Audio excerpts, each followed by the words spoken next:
Vernomatic Productions. Are you ready? Live from the Metal Mayhem Studios in Rochester, New York. We are gold. We are gold. And heard around the world by metalheads just like you. This is Metal Mayhem ROC. Heavy metal music. Your weekly dose of metal music, interviews, album reviews, news, and more. Want to be part of the show? Send us a message through our website, metalmayhemroc.com, or hit us up on Facebook and Twitter. Search Metal Mayhem ROC, a proud member of the Pantheon podcast team. It's getting nice and heavy. Now, welcome our hosts, John the Vernomatic Verno, and direct from New Jersey, Metal Walt. Good evening, everybody. Hope everyone's doing well. As always, new episodes drop every Thursday night. Tonight's episode, we're here to talk with famed vocalist Zak Stevens. Zak's been behind the microphone since the early 90s and is best known as the singer of Savatage, Circle to Circle, and a member of Trans-Siberian Orchestra. Metal Walt navigates this episode, and they're going to talk about the new side project that Zak has called Archon Angel. They're going to take a walk down heavy metal memory lane. And you know, Metal Walt, he's a huge Savatage fan, so I'm sure a thing or two may be brought up about the past with that band. That's coming up in just a second. But first, I want to remind you to get up to that metalmayhemroc.com website, sign up for the newsletter, and join our community. This is our way to, one, give you updates on new episodes, invites to our radio show on Monday nights. But more importantly, as we grow this brand, we have more contests. We're giving away product. When we get freebies, we pass them along. So, like I said, join our community and, join the gang. While you're at the website, check out some blogs and CD reviews. Walt's going to shows all the time. Staff reviewer Mark Zagatti keeps pumping out those CD reviews, so check that out. And while you're up there, download some past episodes, rate and review, subscribe to the podcast. Last week, we had Norwegian glam band Wigwam. A couple weeks ago before that, we had Nasty Ronnie of Nasty Savage. And at the beginning of the month, we had Legion of Doom. That's that tribute band to the late Eric Wagner. Got, Ron from Trouble, and Carl from Corrosion of Conformity, and a couple other guys got together, and they're touring this spring and summer with a Doom project called Legions of Doom, and they're playing Trouble music and COC music. It's a good one. They're good cats. So that's what we got tonight. Now, let's get Walt on the line. Hey, Walt, you there, man? I am here, Verno. So today we talked to Zak Stevens. I had to be careful not to kind of fanboy out because I have been a big follower of his career, especially with Savatage. But, Zak was here today to talk about the release of his new album from the band Archon Angel. Now, what makes this intriguing is this is another typical album produced on the Italian label Frontiers, where Frontiers looks to kind of copy the signature sound of artists and recreate the sound of the music with like new musicians. So this is another one of them where his cast of musicians in Italy created the music. They wanted to capture that essence of Savatage, but in a more modern way. Zak tells us about the concept of the album, which interestingly enough, his wife is the lyrical writer. So he's the idea guy behind the concept, but he gives the stories to her and she writes the lyrics. Awesome first part. And then the second part is even better because he really goes deep into the Savatage era, what's to come with the band. And I kind of go head to head with him on my knowledge of the band. And I think I made quite an impression on him, but I may know more about the band than even he does. Yeah, okay, well, first and foremost, you do your best not to go fanboy, but you did in a great way. And like a good boxing match, the judges gave you the split decision for knowing a little bit more on the history of Savatage. But hey, that just proves how much of a fan you are. For Metal Walt, I'm the Vernomatic. This is Metal Mayhem ROC.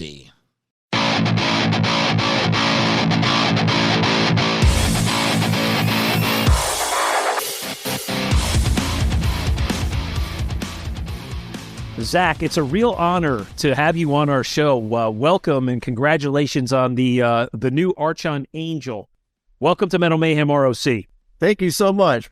Yeah, this is great. I've been following your whole career back to the early 90s when the Edge of Thorns album, and I do the tri-state area, Jersey, New York. I don't know if you remember all those awesome shows down at the Birch Hill in Old Bridge. Absolutely, I do. I was at every one of them, so this is like one of those times where it's like, I'm finally going to get to meet one of those guys and talk to him that I've been following for years. But anyway, congratulations on the new sophomore release, Archon Angel, pronounced 2, correct? That's right, Archon Angel.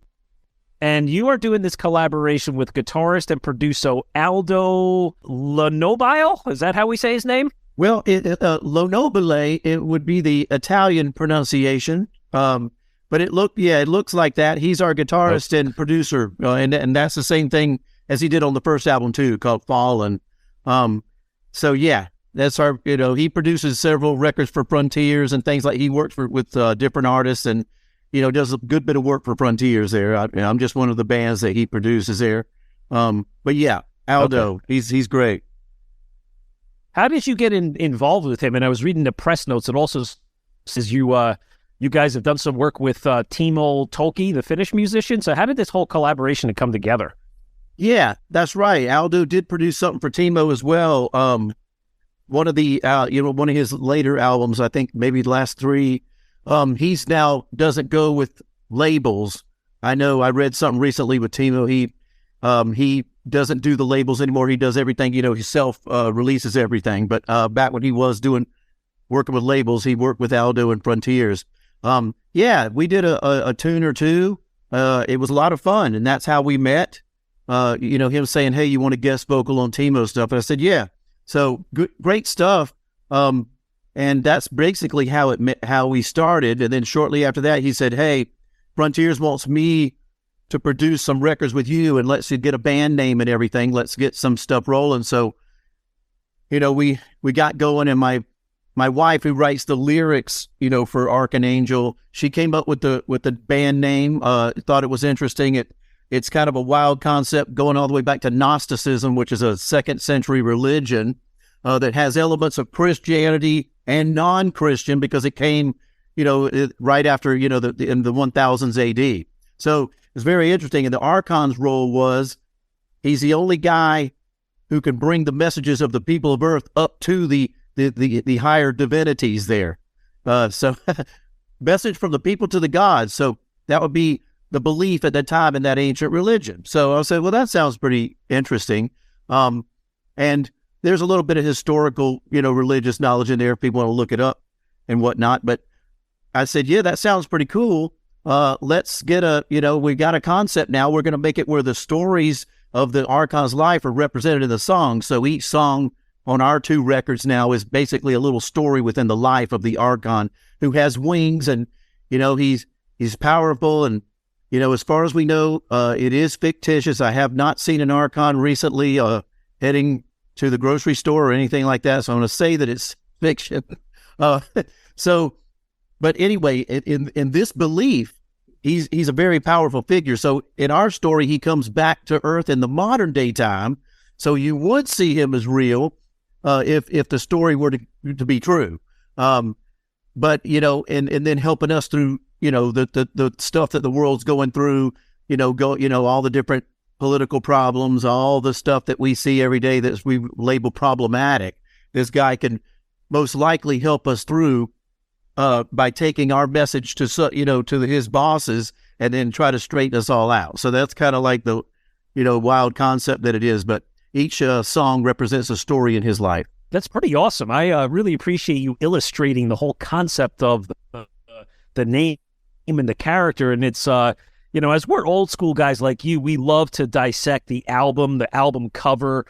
I was staring at this thing and I'm like, man, look at the art. There's this, big masculine figure. Could have been you from like maybe 20 years ago, and he's winged and he's armed. He's that archangel and he's like standing very regal and he's looking down. And he's got that weapon pointing and there's the fire and the smoke all around him. So, talk a little bit about the album, but I think it perfectly illustrates the image you're trying to get out of the band name. Yeah. I mean, our artwork, we got the guy on the first one, and then we got the same artist, a dude from Russia, as a matter of fact, and we basically said, hey, just bring us a, little bit different, maybe color scheme or whatever on the second one, and just try to, and we give him all the lyrics and everything, and let him study everything that was happening on the first album. I think they get this stuff after the fact, everybody's got their job to do, and it's just one single cog in a large machine. And, Oleg, is his first name. He reaches out and says, hey, get me the lyrics and stuff right before this thing comes out. And that would have been like February 2020, about a week before the world shut down. That was when our first album came out. So it was like everybody who put an album out in the beginning of 2020 was left in the same position. The world is now closed, and we'll figure out what we're going to do with the music business at a later time, if you guys remember all that. So it was crazy, but he gets that, and he goes, wow, that really sets me up good to be able to do the artwork for the second one. So, everybody's on the same page, and, it looks great. And we kind of look at that too on the other side and say, hey, now that we can see this thing brought to life, now we're going to be able to, get these stories, and where, looking at the figure, you can kind of like put a persona to that. And that really kind of, helps my wife, especially with the lyrical, thing, looking at, like you said, the powerful person, and what would it be like if he came? What would it be like if we, were to, walk up on something like that? Like it would be like, a CGI movie or something. I don't even know, but it goes both ways, the stuff that can inspire you.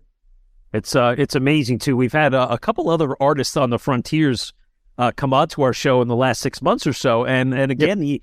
the artistry of the album is so important, and it's been a constant theme that it was the pandemic era and what everybody had to go through. And even John and we started this podcast there. I mean, I was your typical guy going out to all the shows. I still do, but he pulled me in and said, hey, we want to start doing something for fun, and here we are 3 years later. So it's been pretty awesome. But I've spun the album a couple of times this week, because we just got the advanced promo, and it's amazing how you fronted all those great Savatage albums, and yet this one, it has elements of Savatage, but it's got a much more modern, strong sort of power prog feel to it. So, in comparison to the first album, was there anything you guys set out to do different this time around, or was just kind of follow that same formula?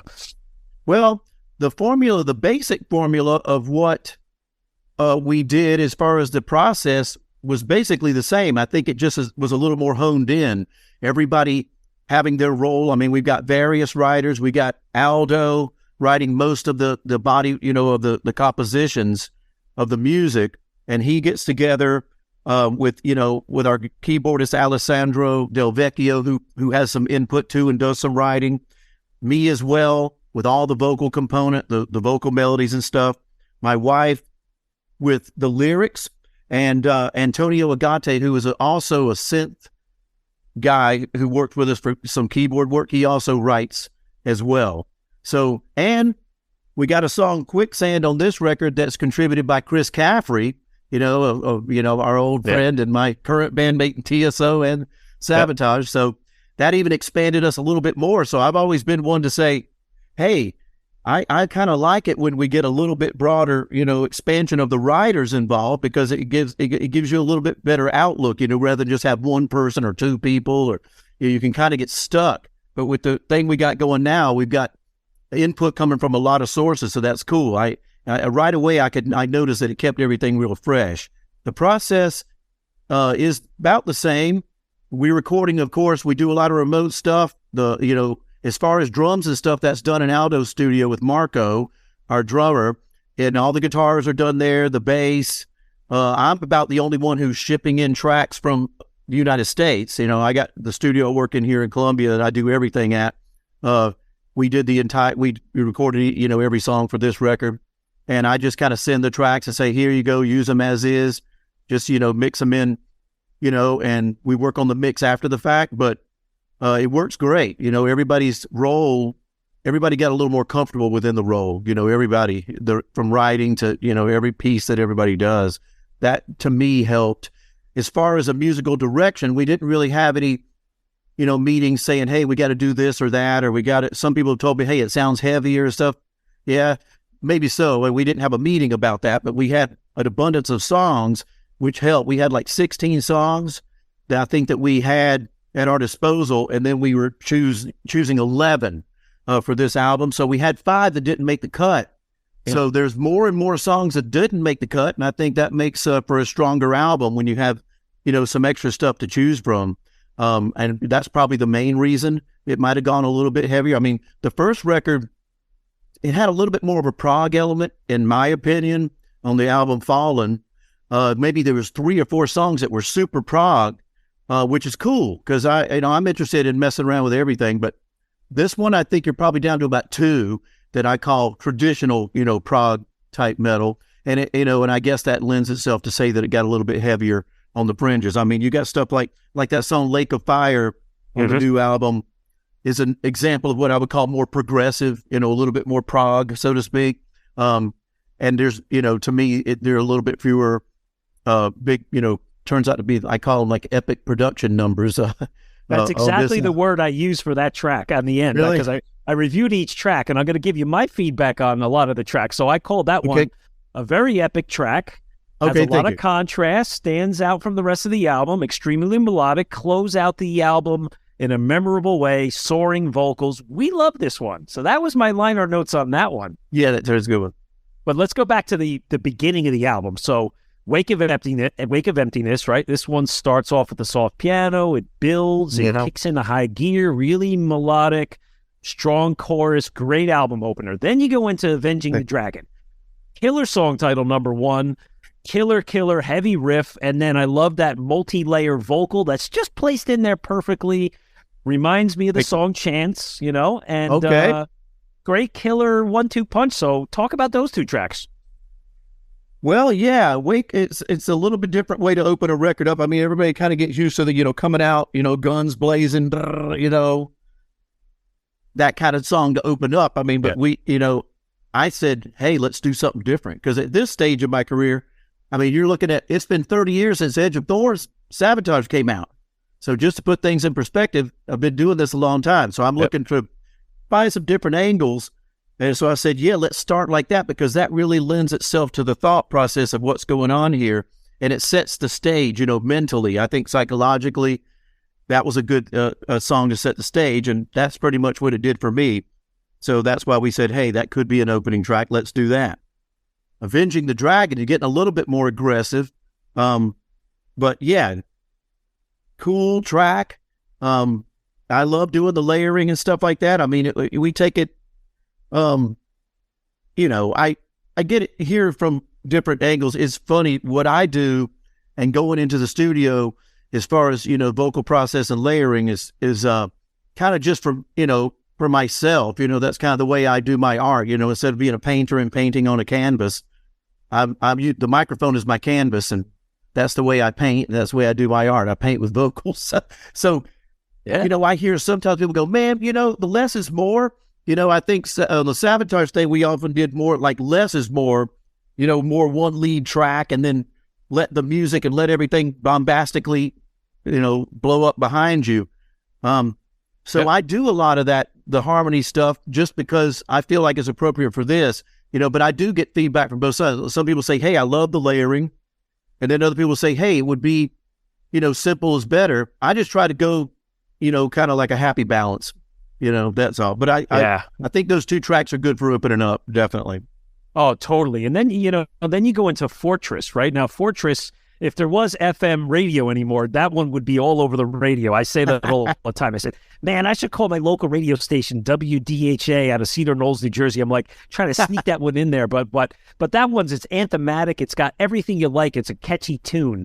And then, as you say, you go into Quicksand, and it's great to know that Chris helped out on that one. But another, heavy song, just big shredding and drumming. And I said to that one, I said, if you guys were ever to tour for that, that's your show opener right there. So talk about those 2 tracks. I agree.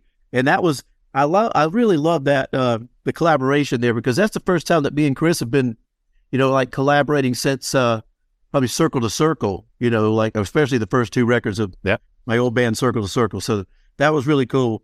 We're doing, we're still working on stuff now, but that's, we'll have to see how all that rolls out. You can use your imagination, but but it's indicative of that. So that was really cool. Talking about, let's say, your vocal, like, right, you're saying 30 years into it, a song like Away from the Sun, that one, it's like, wow, that really showcases you yet again there. So I know it's sort of like a cliche statement, but now as a veteran rock and roll metal singer, how is it all these years later getting out there and singing on the road and that kind of thing? How do you kind of maintain, good health around the vocals? Well, there's some elements that you cannot control. We try. Yeah. I mean, I think that TSO is a band that really shows you can take a kind of as much science as we know and put a scientific approach to staying safe out there, diving in on winter tours 1 year after the complete shutdown of the business and saying, hey, we believe we have confidence in a way to stay safe out there, using masks and all that stuff against COVID, particularly. But there's other things that are out there too that are real tricky. The regular flu stays out there. So you just try to be smart, stay safe as much as you can. And I think we showed everybody that can be done going out in 2021 and knowing that, hey, if somebody in one of the bands gets COVID, it's going to go through the whole thing so fast that you're now millions of dollars in and you got to shut the whole thing down in 2 weeks or 10 days. Yeah. So that we got through it without any, real issue just by being careful. So you can use that kind of an element and put in, things in place, rules in place, say, hey, have respect for everybody and, take care of yourself. On the vocal side, singing is the most important thing to keep going. It's like a car, especially the fast cars that are out there, they want to be run, and I tell everybody the best thing you can do for a singing voice is run the car.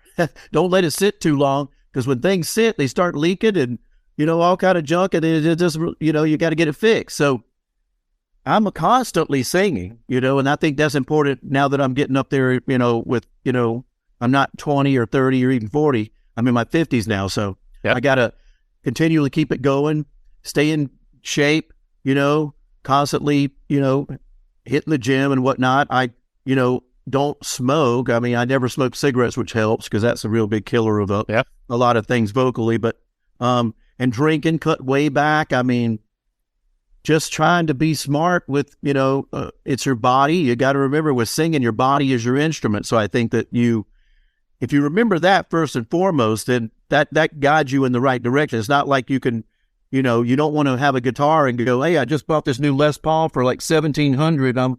I don't really want to get a case for it. I think I'll just carry it out in this snowstorm and just see what happens. People aren't doing that. So it's the same thing with people, especially if your body's your instrument. You don't want to do that either. You want to, you want to go out if it's real cold. You want to, protect everything. So just common sense, just trying to, keep it going and, don't destroy it by any means and don't be too hard on it. Don't get dehydrated. That's where the alcohol component comes in. People drink it. You get so dehydrated, it'll take you a week to get right back up. It's not like you can just drink water that day and be set. The water you drink today is affecting tomorrow and it's affecting 48 hours from now. So you have to, so you got to get ahead of everything, and that's basically how we do it. It's funny, Zach. I'm also in my 50s now, and it's funny. It's more about maintenance of your health than anything.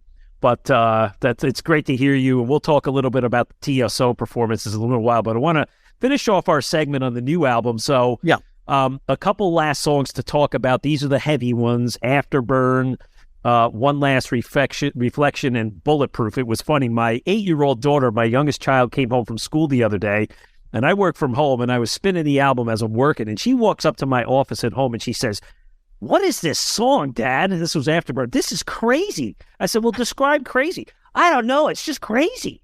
And so that was her assessment of Afterburn, but it's always cool to get it through the eyes of an 8-year-old. So I love that. I love hearing that it was something so wild to the 8-year-old mind that it just had to be It's simply crazy. Yeah, crazy. Yeah, she couldn't describe anything about it, but it was just crazy. But she knows the kind of music I listen to. But yeah, I love all the guitar playing. I mean, this must showcase the guitar playing of Aldo on these songs. But yeah, he's a monster. These are great tracks. So maybe talk a little bit about him, his playing, and these songs. Yeah, no doubt. A great player. And, he's got influence from Savatage, too, because he's a good bit younger than me. I'd probably say about maybe 15 or so years younger. When he came to me, at first he said, hey, I'm a big fan of Savatage and stuff, and it's been a real inspiration for me, as a guitar player. He was telling me, I was like, all right, awesome. So he gets inspiration from even like Chris Oliva, and the stuff like that. So, it could be everything. He likes old school stuff, Randy Rhoads, Eddie Van Halen and stuff. So, when you grow up like that and you internalize that, it comes out in your playing. So he does an amazing job. And he's got some really cool riffs. So you're exactly right. That really drives those songs. Also, you talk about like Away from the Sun. That's interesting too, because we said, hey, why don't we do something different? We got Western music, which is driven by all of something like 6 or 8 scales, which is everything we've ever heard growing up in the Western Hemisphere, let's say. And you would think about it. You would think it'd be more scales than that, but it's really not. There's like 360 something scales in the world that we call exotic scales that are coming from all different every areas of the world. So Away from the Sun has an Egyptian scale as its root, sort of, and it does sound Middle Eastern because that we're using that scale. There's a reason for it. It's not a regular Western scale that you would hear in regular music that we grew up with, like classical, even the classical music, Bach, Beethoven, Brahms. That's all still involved in the smaller amount of scales I was telling you about because it's Western. But there's so much to learn as far as other scales from other parts of the world. The way they put notes together and the scales they build to make their music is different.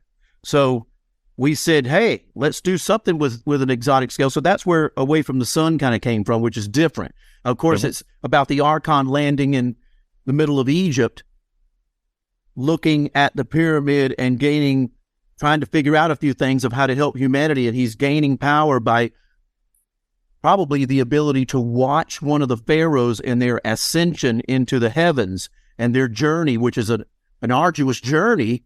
If you read anything about all that, Egyptology, they put all that stuff in there, in the death chamber there, because he's going to need every tool they put in there to get through this arduous journey into the heavens. So he's kind of sitting there finding out what he can gain from that in that particular song. So yes, the setting does sound like that for a reason. I just wanted to touch on that because there's a good reason for it. The scale came from there. Okay. And then, but yeah, Afterburn, we got a new video for that out, that just came out. So everybody can check that out too, as well as the Fortress video. That was the first one. And then Afterburn came out a few weeks ago. I love that song. I think that it's like, I don't know. It just reminds me of something when you talked about a little bit of maybe a little Savatage influence that you get here or there. I think that one has a little bit in the chorus. I don't know that when I came up with that melody, I was like, man, you don't really know exactly where it comes from, but it's probably going to come from somewhere in your history. You know that much. So I think that kind of brought a little bit of that Sava stuff in there. And like you said, Bulletproof, it's just insane. It's crazy. Any 8-year-old will tell you that. I love that. Great story. Best story I've heard this week. Thank you, Walt. That was amazing. Well, there you go. I'll have to spin the album again for her in the car and see what other ones she picks up. Maybe I'll try Lake of Fire. We'll see that one next. And that one with the piano riff that starts out, I think that it'll take her on a journey. You know what I mean? And Shattered, a little bit slower metal beat, song 10, really cool to set up the end of the, record. So I think it's laid out pretty good. I'm getting such good feedback from it. I'm so happy because it seems like everybody from every angle, of as far as melodic, heavy rock, metal, whatever you want to call it, hard rock, is getting touched by at least something on the record. Absolutely. No, it's a gem. I wish you the best of luck with the album. Thank you. We want to go a little bit back in history now, but a little bit on the new album. The release date is April, right? April for this one? Yeah, April 14, I believe. Okay, that's great. Well, that's great. Well, best of luck on that one. Thank you. Any touring plans for that, or is this more of like, more of just a studio project and that kind of thing? It's more studio right now, but you never know. I mean, if once it hits, that's when we're really going to find out, who's interested and see who's calling as far as if any festivals and stuff like that. Yeah. I have to come over there, and it is an international act. So, we have to be careful with budgeting and stuff like that and make sure it makes sense. We're hoping to. We had 2 shows. Our first 2 shows as a band was on the 70,000 Tons of Metal cruise in 2020. And we played, basically, those guys and every band that played on that ship, they didn't realize that they were some of the last bands to play before the world got shut down 10 days later. So it was weird, but it was cool. And we had some good slots. We had the main stage and a pool stage where a lot of people. It was pretty cold at times, even though it was going from Florida to Cancun. But so the outdoor stage was interesting with the wind and everything. But it was 2 great shows. So we know that we're good to go for live. And, we even put a couple of Savatage songs in there just for, to sauce things up a little bit. And then we put a Circle to Circle in there. So it turned out to be quite a lot of good stuff. But now with 2 albums, we have a lot more material. So I'm hoping that we can get together and play over there. It's going to be most likely more or less in Europe more than America. Being the 90% of the bands located in Italy, in the Naples area. So we're hoping for the best on that. We'll see. That's good. Yeah, keep that passport active, because that's where all the activity is. I just got a new one. We had Todd Kearns on a couple of months ago from Heroes and Monsters, and he was saying the same thing. He was planning a tour, I think it was last month in February, but all the dates were over in Italy. So, yes. Hey, Zach, just out of curiosity for those sets, which Savatage songs were you doing on that cruise? Oh, I think we did Edge of Thorns, and we even went back and did a surprise of Power of the Night. Oh, awesome. Which is a John Oliva song. Yeah. But, he doesn't care if I sing his songs and vice versa. How is his health, by the way? I mean, he kind of dropped off the face of the earth. I know he had an unfortunate incident with the law and maybe a stroke prior to that. I don't know. You hear all these things, but how is he? Doing good. He's doing real good. I talk to him quite often, and, we're working a lot right now and, working on music even, so just in case something, we have a few things that we, few hurdles with Savatage, but stuff beyond our control. But we're working as if not. I mean, which should be good news and, and should make some people happy out there as far as that's concerned, because that's what I was alluding to earlier with working with Chris. So it's good. It's good. He's doing better and better all the time, and I'm super proud of him, but he's doing great now. He's even talking about going out and playing, shows. So that's good. So we're just, going to keep trudging forward on that. That's awesome to hear. I know you can't allude to too much, but I think you're giving us enough breadcrumbs. We see where this is going. Yep. And that's always the $1 million question. Are we ever going to see the band again? I mean, 2015 Wacken Festival was the last performance as a band, but you guys are busy. I mean, hey, listen, we're all going to be waiting out there for you, Zach, regardless, And know what? And I can't thank everybody enough. I mean, we got the most patient bands in the world, and the demand it's like higher than ever. We get it. That's why we're at work.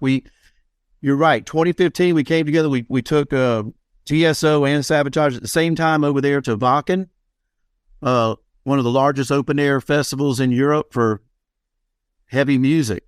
Now, we were the first band to play both stages at the same time. It was 26 years old at that point. And in the 26-year history, we were the first band to play both stages. So, and it was in front of 90,000 people, and it even rained a little bit. It doesn't matter.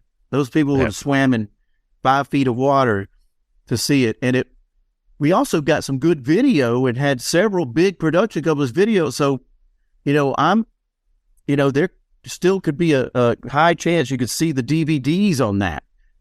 It's great. It needs very little, tweaking or whatever to get out there. It was recorded immaculately. It was amazing.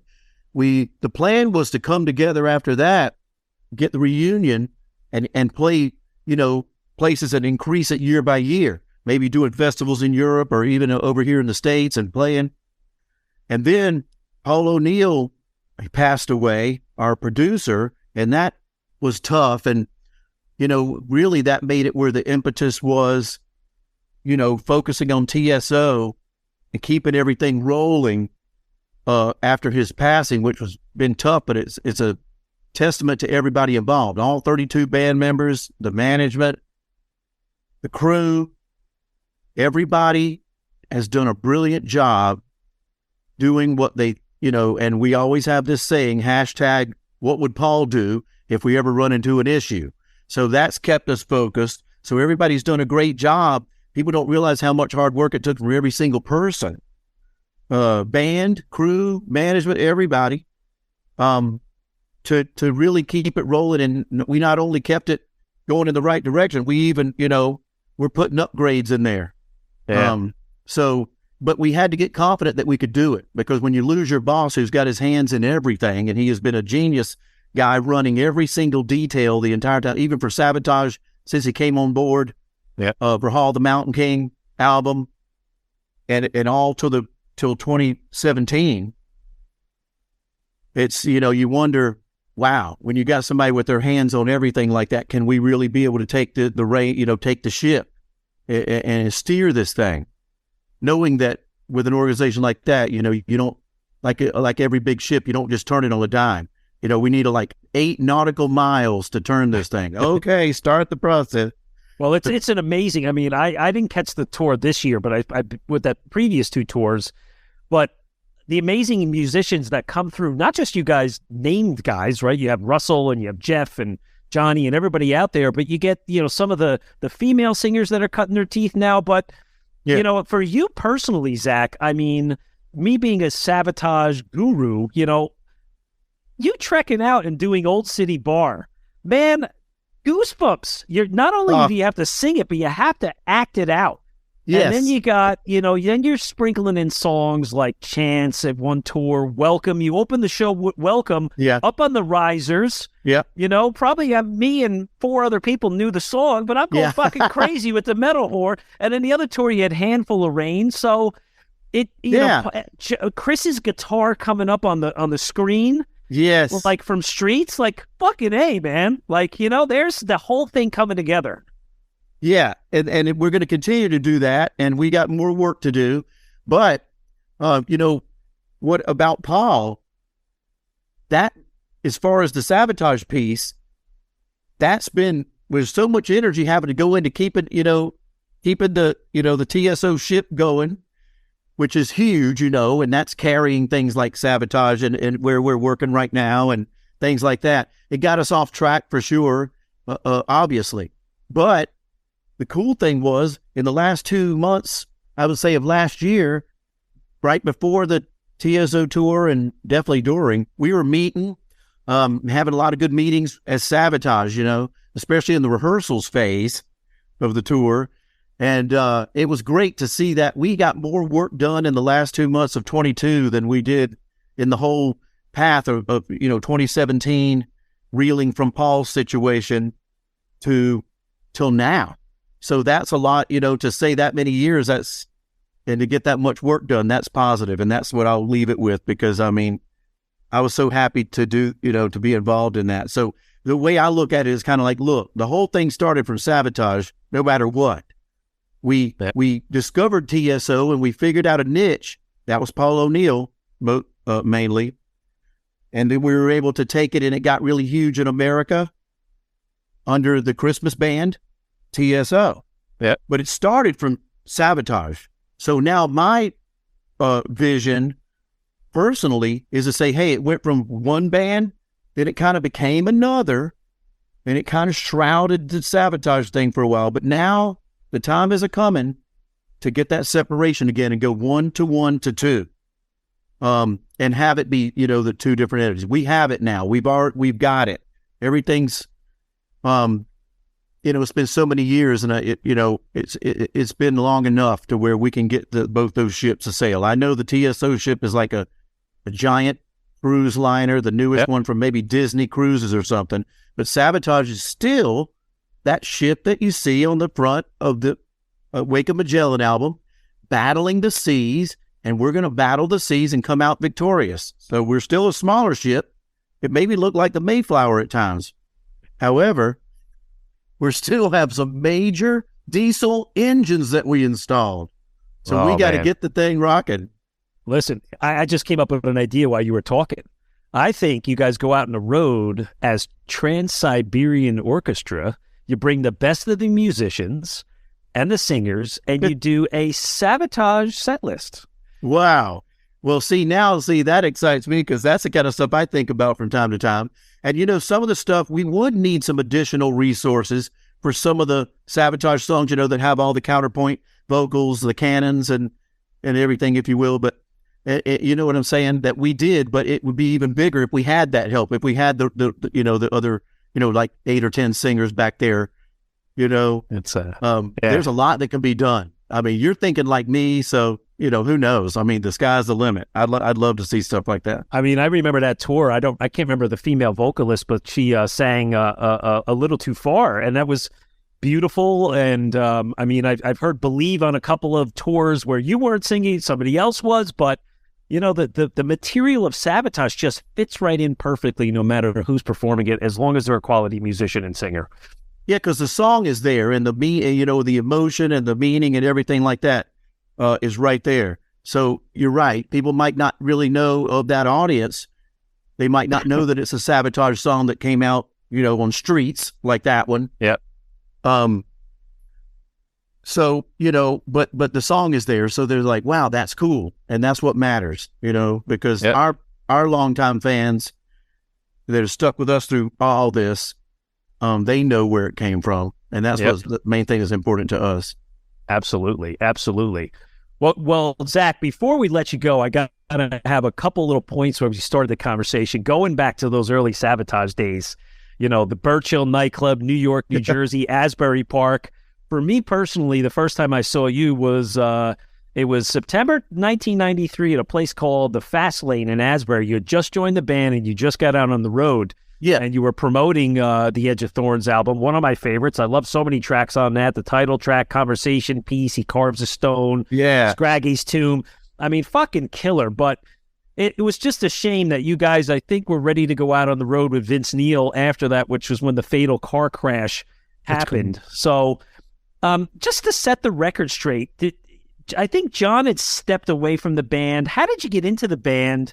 And was it true that John kind of mentored you? And what was the highs and lows for you? That had to be a really emotional period for you. Yeah, it was crazy. I got started, I was playing with Jeff Plate in a band called Wicked Witch in Boston area, and we were doing a bunch of shows in New England and stuff. And we heard that John was going to take a step back. He did. He got tired of the road. He wanted to be in producing role for a little while, but he didn't want to have the band stop, So he talked to Chris about it. Chris was like, okay, that's fine. We'll get somebody, and we'll do a careful choice and figure out who, what fits. They got a ton of people auditioning for the slot. As I was told later, many of the auditions that came in, it would be tapes mostly back then. They still had something called cassette tapes. And this was in 92, so it would seem like it wasn't that long ago, but yep. So, whatever, CDs, tapes that came in, a lot of people were trying to sound like John, trying to really sound like Olivia. And that wasn't exactly what they were looking for. And that was a lucky point for me.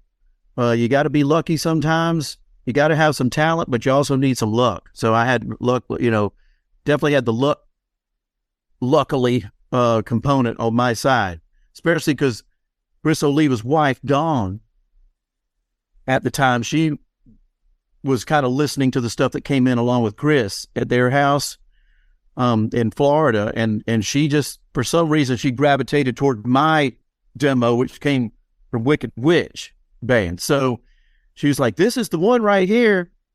And he would go, all right, but I got like 70 more to listen to, so let's be patient. So she, and it turned out that we found out pretty definitively later that Dawn was a big proponent for my component there, my tape. So I was like, wow. I really thanked her a lot for that. I was like, well, I appreciate that. He goes, but you were the right, it fit. I could just tell it had that thing to it. That you weren't trying to sound like John. It was, you're doing something different, but we could hear how it could fit into Savatage. So there was a lot of lucky components that happened. And then Paul O'Neill said, I got a call from Paul, and he said, can you drive down from Boston to come see me in Queens, and let's just sit down in my apartment and, run through some songs and see how you sound in person. So I went down there 2 times. We'd sit there and play Beatles songs or Bad Company or just about virtually anything. And he would just play the acoustic and say, hey, do you know whatever? And I'll say, yeah, I know it pretty good. So we just kind of buzzed through some songs, whether we knew all the lyrics or not. Wasn't really, if we missed one, it wasn't a big deal or whatever. He knew we were coming off the cuff. He had me prepare a couple of Savatage songs from Streets, in particular to No Cold. And eventually, I had to know every song on Streets, so that became my audition material, was learning every song on Streets and having it down to the T. Wow. So that's pretty, singing John is difficult. He's got an amazing voice all his own. Nobody's going to be that. We know that about each other. But together, we have this force here, that's amazing. So, I looked at that as a huge challenge, which it is. It's very challenging vocally to learn that whole album. So I gave it everything I had, got all the lyrics down, had it down cold. He would just say, okay, tonight he grins again. Pick a song. Okay, let's go. So he was pretty happy with that. We mostly went over that record on the second meeting, and then he's like, okay, I think this is going to work. So I remember just going, oh man, I don't even know what it was like. I just felt like I was scared. Like I was just like, oh man, what have I got myself into? This is what I wanted, but now that it's there, I was like feeling like I just shot up myself off to Saturn or something like that. So he said, look, we're going to go to Tampa and you can stay. We got a hotel for a few weeks. And after that, you figure out a place to live and everything. I wound up moving in with Chris. Oh, wow. Chris said, here, we got this house. We got this extra room, whatever. You can just stay with us because we got to write the rest of this record. I said, that sounds great to me. I was having the time of my life, living with those guys. Shoot, I lived with Chris for about 4 or 5 months before I even got my own place. But that was great because that was a pivotal time working on the Edge of Thorns, working on the finish up the writing for Edge of Thorns. Then that came out in like April 93. Yep. So we had I got there in September of 92 to Tampa. So we had all that time to work. We got a huge warehouse to rehearse in. So shortly after I got there, we were already in the warehouse. John was coming up with, I remember when he came up with that Edge of Thorns riff, I know exactly where it was. I could picture the entire scene. You never forget that, coming up with and he goes, wait, is this Exorcist? And I was like, no, it's not really. It's a little bit like it, but not really. It's clear, it's clear. It's not too close. It's really amazing. I said, it's like brilliant. If people think it's Exorcist from the first note, then good for them. So, because it is kind of scary. And then where it goes is wild. So, and I remember Paul O'Neill going, yeah. We're opening with that. That's the opening riff. Yep. And then we had 2 distinctly different vocal melodies for the song at one point. Rather than the one you hear, an offering of reason. Instead of that one, we had a completely different one. And then it was like, I was like, why did you go and write a completely different one? Well, we got to make sure, we got to peak in different places. He loves the peaking. So I'm like, oh my God. So he's like, he brought me in. He goes, we got to make a decision, me and you. Which one's it going to be? And I'm like, I like the first one.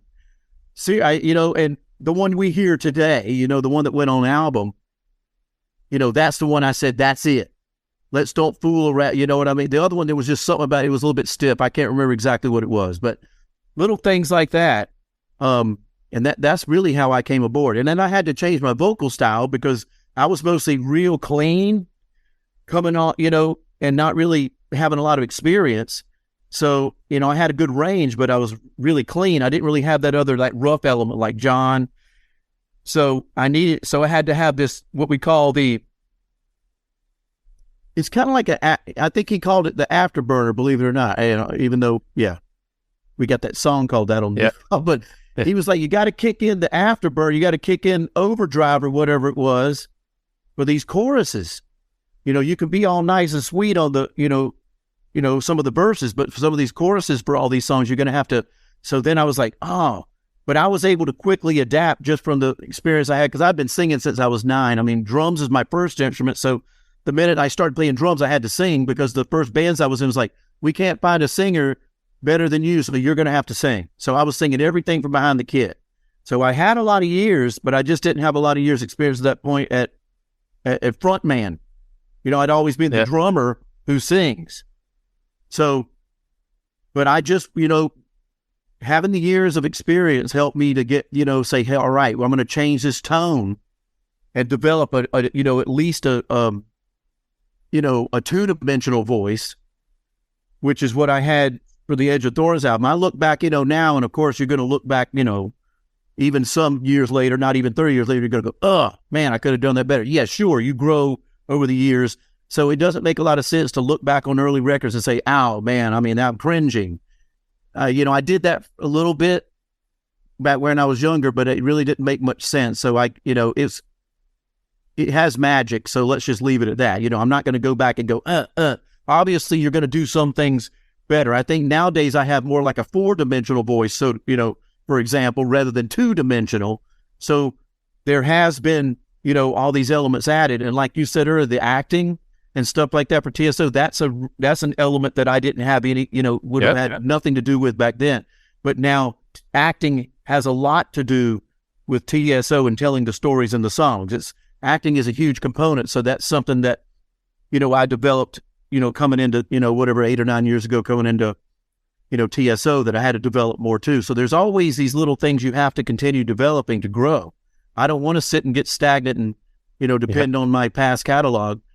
Is it possible? Maybe, all that stuff. Yeah, that's me. But I don't really do that. That's why I do the Archon Angel albums, because I want to continue to grow, and I want to work with people. And that's why I do side projects. It's just to learn something. I don't, I think as long as you're open and willing to learn vocally, you'll get better and better. If you don't care anymore, you'll be all right, but you're not going to grow and you may become stagnant. So that's a fear of mine. I don't want to stop. I don't want to sit still. I want to keep developing. So Archon Angel is very important for that. And that's just what I'm doing now in my later age, because you have to, like we said, you got to keep working the muscle, work the system, and keep on doing as good as you can. I'm just trying to be happy. I want to do stuff that makes me happy. If there comes a day where I'm like, this sucks, then I'm not going to do it anymore. Everybody knows that about me. If something sucks or I get bored, it's like, oh, where'd he go? Oh no, he's in the Sahara. He's on a wild trip, messing with large animals that he should not be around. No, but you know what I'm saying. So I just want, all this stuff is making me really happy, and I'm having a good time, and as long as I'm going to be having a good time, that's what it's all about now in this day and time. Well, that's awesome, Zach. Zach, you know what? I could sit here for 4 hours with you. Maybe I need to come up, take a plane down to Carolina and sit down, because I had 1,000 other questions around Handful of Rain and Dead Winter Dead and Wake of Magellan. But we'll get that back for another time. But I think, I love it. I really do. Great talking to you. You know a lot, man. I mean, don't ever think you don't have the knowledge, because everything you said is dead on accurate today. So I'll give you, just so you know, I don't have really much to add to it, except I can tell you a story tidbit or two.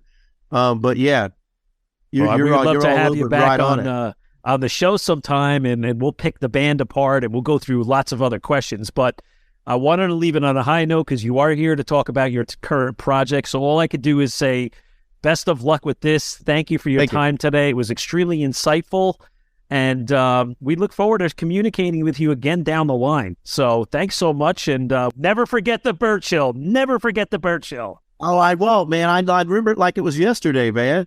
But you talk about that. We filmed a video down there. One Child from Dead Winter Dead. We went right back there, played a show again, and that was about the time we filmed that video at night. We had to have the Birch Hill Fire Department out there because Paul O'Neill decided to build a giant fire that was seen for miles in the state park. That's amazing.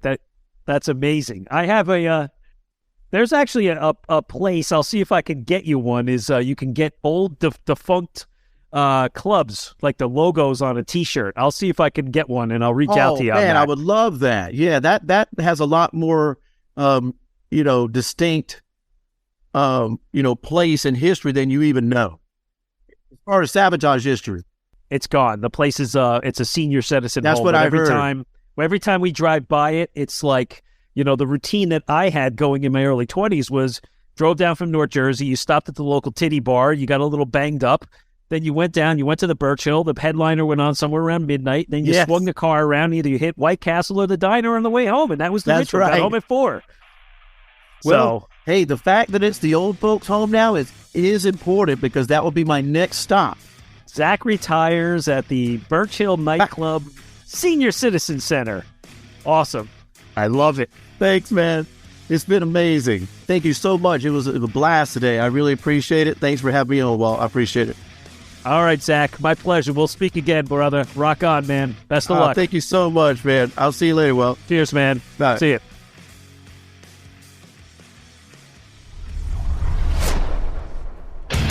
Metal for life. Thank you for listening to Metal Mayhem ROC. Check out our website at metalmayhemroc.com for information on podcasts, archives, links to all our live radio shows, and all sorts of info. Please like, follow, and share with everyone, even your non-metal friends. And always remember to keep it heavy.